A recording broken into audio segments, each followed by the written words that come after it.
Welcome to the Profitable Painter Podcast.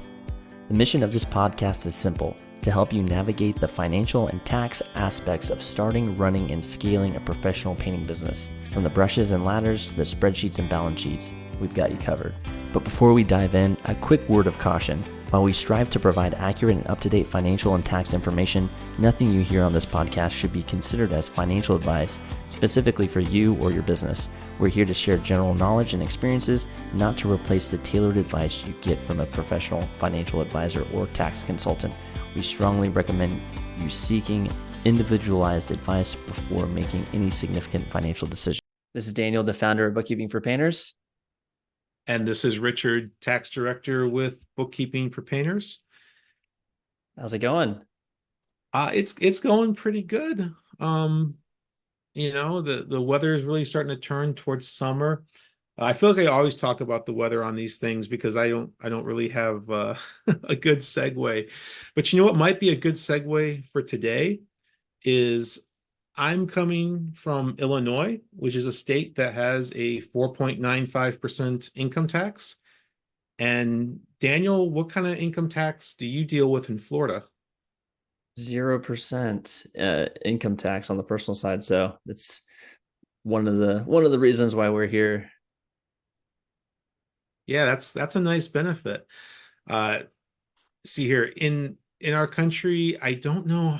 I should have counted this beforehand. I think there's like 8 to 10 states that don't have any kind of personal income tax. So places like Florida, Texas, Washington, Tennessee, New Hampshire, I believe, and I'm probably missing a couple others. These are states that don't assess an income tax on your personal income, and they're kind of the exception, not the rule, right? Because most places do have some kind of a statewide income tax. I don't have it too bad here in Illinois. Some of my fellow Illinoisans would probably disagree. We get hit pretty hard on property taxes, but as far as income tax goes, we're a flat almost 5%. Other places like California are graduated, and I think they top out around 13% in the highest bracket. So it can be pretty significant depending on where you live. Yeah, it definitely can make a huge difference, especially as you start making more money. It becomes a bigger and bigger thing to consider, for sure. Yeah. And you can imagine that, the states are very, they want to get paid. They're on it when it comes to getting their income tax. So it's not just a matter of, well, I live in Florida, therefore I pay no income tax. Because what if you live in Florida, but you do business in Georgia or Alabama, or maybe you live in Florida and you have a rental property in California? Is it just a matter of I'm a Floridian, I don't pay tax? It would be nice. California is going to disagree with you on that one. So the way it works is basically states feel that they are entitled to tax money that is earned in their state. And the accounting jargon for that is economic nexus. So you do business in our state, you use resources in our state to generate income, we're entitled to tax you on that. So if you're working as an employee in another state, your W-2 is going to show that your income was derived in that state. If you are a contractor, you might get a 1099 that shows income from whatever state you worked in. If you are a partner in a partnership or a shareholder in a corporation that's in a state other than the one you live in, you're going to get that K-1, and it's going to be a federal K-1. There's also going to be a state K-1, with the income from that state. So the states know where the money was earned, and they're going to feel entitled to tax it. Now, just a little bit of a side point here. For W-2 employees, so you work for somebody else, a lot of neighboring states have what they call reciprocal agreements to try and ease that burden on employees. So for example, I'm in Illinois. Illinois has a reciprocal agreement with Wisconsin and Iowa and Indiana and Kentucky. So I live in Illinois. I'm in Northern Illinois. I go across the border into Beloit, Wisconsin, and I work for a factory in Beloit. My wages, even though they're earned in Wisconsin, will be taxed as if they were earned in Illinois. So I only have to file one tax return. Same thing if someone in Beloit comes down here and works in Rockford. That's for W-2 employees and only for states that have those agreements. Not all states have those agreements. So, check with your local area. But now what if I'm self-employed and I cross the border and I work in Wisconsin? Now all bets are off. Now I've got economic nexus in that state. And now I have to file not just my Illinois return for my resident state, but I have to file a return with Wisconsin or other places, other states that I might work. So that's if you live in a state and you earn income from another one. Now, what if you live in a state like Illinois that has a tax and I earn income from Florida that doesn't have a tax? Does that mean I get to not pay taxes on that income? Well, that would seem logical. So, of course, that can't be the right answer. Most states feel that they have the right to tax money earned worldwide by the residents of their state. So even though my income may be derived from a tax-free area, I live in Illinois. Illinois says you have to report it and you have to pay taxes on it. So yes, we kind of get the worst of both ends. So you want to be aware of that. There's a kind of a good example. I'm a big football fan. I grew up in South Florida, so I definitely love rooting for the Miami Dolphins. And when football players get traded or they get offers, they might have, multiple places they can land. Maybe they have an offer to play in New York or an offer to play in Miami. And sometimes they'll choose to take an offer that pays a little bit less. And the pundits will come and say, well, yeah, he's taking a pay cut to go play in Miami, but there's no income tax in Florida, so therefore he'll make up what he loses by not having to pay taxes. And that's sort of true. For the 8 games that he plays, the 8 home games he plays in Miami, he won't have to pay any income tax because he's a Florida resident earning income in Florida. But what happens when he goes up to New York, a few times a year to play the Jets and the Bills? Hopefully Miami wins, but he will also have to pay New York State income tax on the money that he earns from those games. So even if he wins, he's kind of losing. Well, it's worth it if he can beat the Bills, but that's just my opinion. I hope we don't have any Bills fans in our audience. No, they understand. Yes. If they go to New York to play the Bills, and Tyreek Hill gets $1.2 million for that game, he gets a W-2 showing income from the state of New York, and he has to pay New York income tax on that money because he has economic nexus in New York. I was talking to a tax attorney, and he was telling me that he had an NBA player as a client once, and he had to file 30 different state returns because the NBA player played so many games in so many different states. Yeah. So it's a good example of the states take this seriously, and they're not, they don't really have a lot of chill about not paying taxes. Yeah. So really we're talking to the folks that are living near a border and they have a service area that they're working in multiple states. And we also have a few clients where they have a business in one state, but they're actually living in a separate state. And so they're having to deal with this issue too. Yeah, absolutely.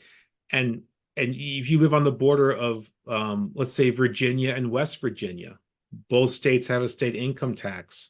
whatever was earned in Virginia, Virginia wants its cut. Whatever was earned in West Virginia, West Virginia wants their cut. Something else to consider is that this applies not just to business income, but it can also apply to capital gains and passive income. So maybe you buy a property, a rental property in California. You live in Florida, you buy a property in California. Your rental income from that property is subject to California taxes. If you sell that property at a gain, that gain is subject to California taxes. How will California know? Well, hopefully your rental property is in some kind of an LLC because you are going to need that asset protection. And in order to operate an LLC in a different state, you have to register in that state. So yes, they know. This also applies to like sales tax, which we won't really get into today, but you've got nexus, make sure that you're paying sales tax in that state as well if the state taxes the services you're selling. Another thing to consider, depreciation. So, we've talked a lot about accelerated depreciation, bonus depreciation, which is kind of phasing out now, Section 179 depreciation, which has been around for a while. This allows us to write off things like vehicles and equipment and machinery and take big tax deductions on our federal tax return. The states don't usually play the same game as the IRS. So a lot of states will say, bonus depreciation, that's great for Uncle Sam. But, here in our state, we use straight line. So your state taxes are calculated differently. And whatever state you earn the money in is the state whose rules you're going to have to play by. So I think the natural question is like, okay, well, this sucks. What if I live in a state with a state income tax and I do business in a state with an income tax, am I going to get taxed twice? The answer is mostly no. A lot of states offer like tax credits so that you don't get taxed twice. And of course, they do this in the most convoluted, confusing way possible, where you usually report all of your income to your state and then tease out what was earned in another state, figure out how much taxes you paid to that other state, and then take that amount as a credit on your resident state return. So I know that was a bit of a mouthful, and it can be very, very confusing, but at least you're generally not paying double taxation, when you have two different or multiple states with an income tax. Yeah. And so I think the takeaway is to make sure you're covered because when you're audited, because it's always a question of when, not if you're in business long enough. And I think most folks in this trade are going to be in it for the long haul for decades, right? So when you get audited, you need to have your books in line and track where the income's coming from, which state. If you're living on one of those border states, you're doing jobs in multiple states, whatever the case is, you need to make sure your books reflect what income is coming from what state. And in QuickBooks Online, if you're using QuickBooks Online, your customers should have an address in there of where they're living. And so you should be able to pull a report based off that.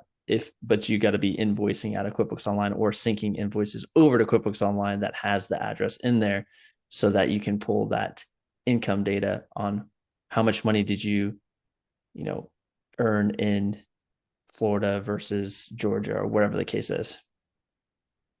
Yeah, that class tracking and teasing it out is extremely important because you will need to allocate it between the different states. So, we talked a lot about if you earn money in a different state, how that's going to affect you. What if you are the president of an S-Corp or you're the managing partner of a partnership and you have non-resident shareholders? So, for example, you are running a Illinois S-Corp earning income in Illinois, and one of your shareholders lives in Tennessee. How is that handled? Well, Illinois knows that some of its revenue is going to a Tennessee resident, and they're worried that the Tennessee resident might not file taxes and might not pay Illinois its share. I mean, they're not used to filing individual state income tax. So, they might not do it. And it's difficult for Illinois to go after someone who's not a resident of their state. So what the states will generally do is they'll say, okay, we're going to push the burden onto the S Corp or the partnership or whatever the entity is that earn the income. So you'll file a S Corp or partnership return with Illinois or whatever state it is. And that state, depending on its rules, might require you to withhold some of that shareholder's money and remit it to the state. It's kind of like forcing you to do estimated payments for that non-resident shareholder. So, for example, if your partner Bob, who lives in Tennessee, earns $100,000 from the Illinois S Corp, Illinois might say, okay, our tax rate's 5%. We want the S Corp to remit 5%, $5,000 to Illinois. And when Bob files his Illinois non-resident return, then we'll true it up and maybe we'll owe him a little bit of a refund. But if Bob never files his return, the state's like, we got paid. So that's something to be, taken into consideration if you have the responsibility of filing the taxes for a corporation. Another thing they might do is allow you to file what's called a composite return, where and this usually kicks in when there's more than one non-resident shareholder. And that's basically allowing Bob to file his individual Illinois taxes with the Illinois S-Corp return. Not all states allow this, but some do. It takes some of the reporting burden off of your non-resident shareholders. So that's something that you can talk to your tax professional about, if you're overseeing an entity like an S-Corp or a partnership. But I think the bottom line here is that the states have been collecting taxes for a long time. And they know a lot of the tricks and they know a lot of the ways that things fall through the cracks. And they are working very hard to seal up those cracks because they want to be able to earn as much revenue as possible. So if you're doing business in more than one state, it's very important to understand, one, how much of your business is allocated to each state. Like Daniel, you were mentioning class tracking and QBO is an excellent way of doing it. And then two, how are these states going to tax the money? What are the filing requirements? You may need to make estimated payments to a non-resident state if you're earning money over there. If I've got non-resident shareholders, what are their obligations? Am I required to withhold on their behalf? It can get really tricky really fast. And that's without even discussing what qualifies as economic nexus and do I actually have to file a return. So, definitely talk to a trusted tax professional, someone who has experience with Nexus, with different states. Your local CPA is probably really awesome in that locality, but unless he does returns nationwide and is familiar with like the requirements of many different states, he might not know that Wisconsin requires you to withhold from non-resident shareholders. Or, he may not know that California has a different depreciation schedule than federal. So finding someone experienced in all 50 states is a good recommendation. Awesome. All right. So love to hear your thoughts on this episode. If you go to Grow Your Painting Business in Facebook and join that group, love to hear your thoughts on the episode. Or if you have any ideas for future episodes, definitely let us know. And with that, we'll see you next week. Yeah. Thanks for listening and have a great rest of your day.